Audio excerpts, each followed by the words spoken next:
if a church were to come to you and say, Professor Mouw, what is the 1 or 2 or 3 prescriptions you would give us as a local church to foster this kind of convicted civility? And these are people who are looking for just a way to begin to grow in this area. What would your response be?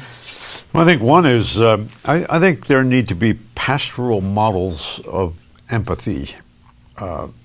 Even just the way we pray and who we pray for. Wouldn't it be great to pray for the sons and the gay and lesbian sons and daughters of this congregation? A lot of parents out there are really hurting. Just to say, hey, this is a congregation that wants to support people who are struggling with that, and parents of people who are struggling with that. So the way we pray and who we pray for your Muslim neighbors. I mean, boy, they must be scared. Right after 9/11, that morning, our communications person called me as president of the institution and said, what should we do? I said, well, first thing, call the Muslim Center in Los Angeles and tell them we're praying for them, because this must be a frightening time for local Muslims. Little Muslim kids got beat up walking home from school in Orange County. There were some nuns that went and walked them home from school, just to be safe. What a wonderful thing to do.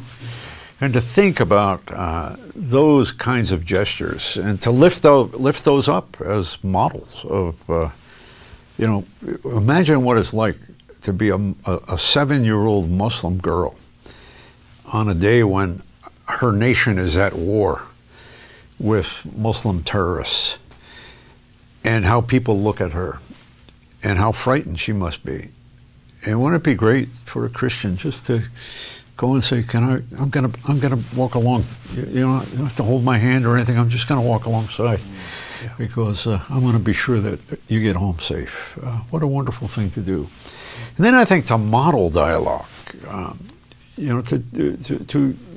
not necessarily in the pulpit, but maybe after the sermon, to have people who disagree about some things, whether it's the next election or healthcare or whatever, just to talk together and to try to do it in ways that honor each other, that gentleness and reverence toward each other. I think the church can be a workshop in civility, and it's a good thing to think of ways in which we can do that.